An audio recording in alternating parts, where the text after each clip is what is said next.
Okay, now that I've practiced using an ebony pencil, a kneaded eraser, and a blending stick, so I kind of know how those things work, I'm going to try out using value and creating a value scale, since I just learned about value. And the first thing I'm going to do to practice is I'm going to make a value scale going from the darkest pressure to the lightest pressure that I can using my hand. Okay, so I'm going to get my little template here, and all I'm going to do is trace directly around all sides with my pencil. Okay, and before I pick that up, I'm going to mark where the 4 is, the 3 is, the 2, and the 1, and that's it. Pretty easy to do. So I have my drawing there. Now I'm going to flip the ruler to the side, and I'm just going to draw in those boxes. And I'm going to make 2 of these on my sketchbook. Okay, so this is 1. Now I could do a second one down here. So I'm going to have 2 separate value scales that are 1, 2, 3, 4, 5 different values. Okay, and so my goal with a value scale is to go from darkest to lightest, or from lightest to darkest. So I'm going to begin with my darkest value first, and that is pressing as hard as I can so that it's as dark as I can possibly make it. And of course, I'm going to need to practice staying in the lines too.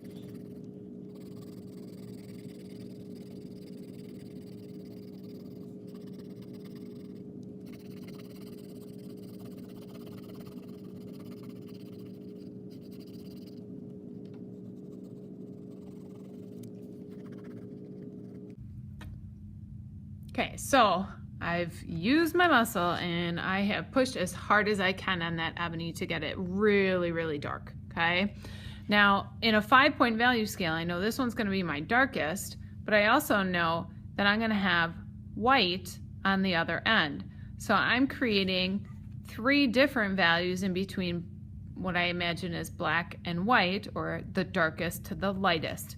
So for my second box, my goal is to make it a little bit lighter so that I can see the difference between my darkest box and the next one up. And I really want to be careful because I don't want to press too hard in some areas. I want it to be kind of an even color all the way through the box. So I have to be extra cautious around those edges. Now that might be too light, so I'm going to press a little bit harder, and I can always go back and adjust. So I can see the difference between my dark one, and then it should be a step up from the darker one and a little bit lighter. So now I'm going to practice kind of much lighter on the third one in the middle.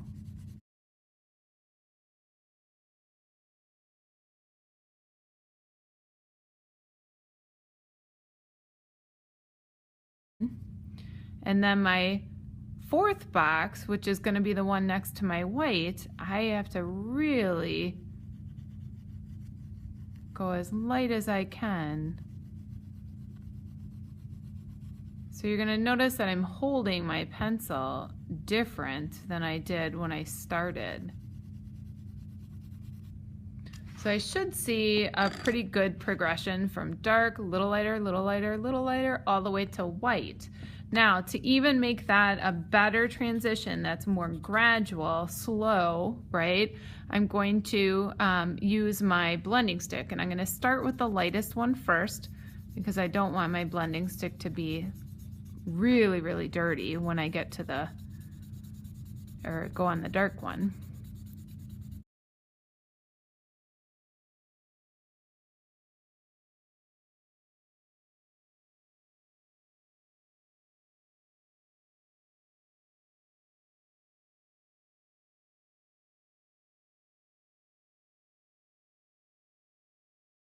Okay, so now this is a pretty good progression, but if I really wanted to, I could take, if I had one that, like, let's say these two look too close, too much the same, I could take my kneaded eraser and just gently take off a layer kind of evenly so that I would lighten that up to see that there is a difference between those two. Okay, so you're going to try a 5-point scale, one being white, one being as dark as you can get it. So the ones you have to really pay close attention to are those 3 in the center. Little lighter, a little bit lighter, closest to the white.